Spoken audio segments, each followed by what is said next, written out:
वंदे मातरम, वंदे मातरम, कांग्रेस जिंदाबाद, জাতীয় কংগ্রেস জিন্দাবাদ, জননেতা অধীর চৌধুরী জিন্দাবাদ, জননেতা জিন্দাবাদ,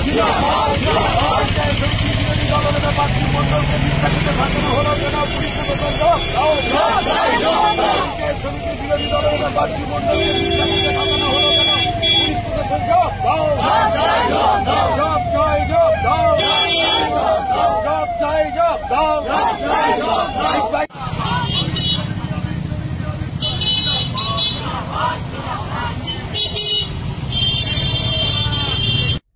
বাচ্চু মণ্ডল বহরমপুর পঞ্চায়েত সমিতির বিরোধী দলনেতা।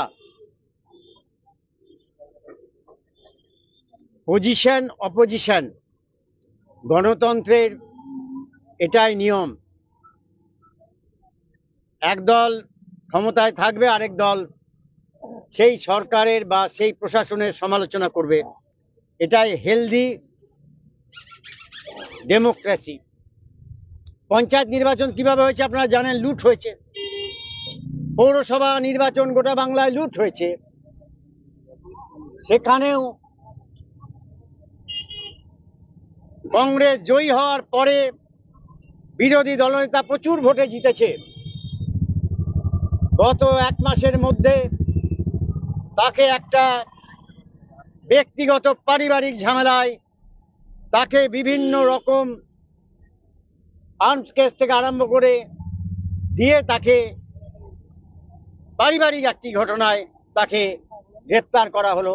সে প্রায় এক মাস গ্রেপ্তার থাকার পর আজকে জামিন পেয়েছে। জামিন পাওয়ার পর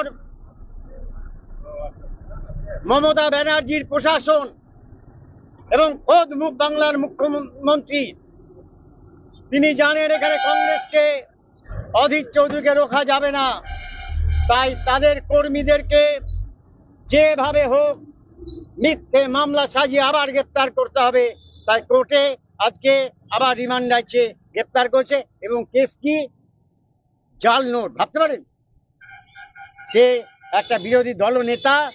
এতদিন পুলিশ জানতো না জাল নোটের কেস, নির্বাচনের মুখে জাল নোটের কেস।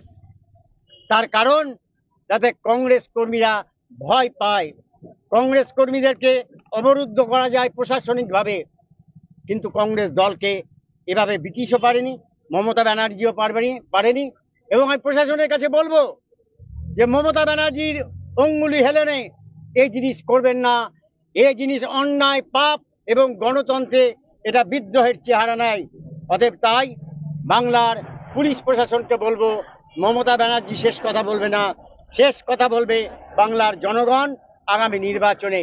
তাই নির্বাচনের মুখে কংগ্রেসকে এবং অধীর চৌধুরীর কে দুর্বল করা যায় কি করে, কংগ্রেসকে কি করে যেভাবে হোক, মানে যে কোনো উপায়ে হোক কংগ্রেসকে রোখার চেষ্টা করা হচ্ছে। কংগ্রেসকে এইভাবে রোখা যাবে না, কংগ্রেসকে এইভাবে রোখা যায় না। তাই বাচ্চু মণ্ডলকে গ্রেপ্তারের জন্যে আমরা তার তীব্র প্রতিবাদ করতে থানায় বিক্ষোভ দেখাতে এসেছি। এবং আমরা বলতে চাই অবিলম্বে তার নিঃশর্ত জামিন চাই এবং তাকে ছাড়া দিতে হবে। এবং আমরা চাই যে প্রশাসন নিরপেক্ষ থাকবে, নাহলে আগামী দিনে বৃহত্তর আন্দোলন হবে। এবং আমরা নির্বাচন কমিশনকে জানাবো যে গ্রেপ্তার হওয়ার পর এক মাস থাকার পর যেই জামিন পাচ্ছে তারপরেই তাকে সেই লকআপ থেকেই গ্রেপ্তার করা হচ্ছে। এ কোন ধরনের প্রশাসন? নির্বাচন কমিশন বুঝতেই পারবে যে পুলিশ প্রশাসনকে দিয়ে মমতা ব্যানার্জি নির্বাচন কমিশনারকে বুড়ো আঙুল দেখিয়ে তার 16 আনা ফয়দা লোটার চেষ্টা করছে। তাই আমরা নির্বাচন কমিশনকেও জানাবো, এই কথা আজকে বলতে এসেছি।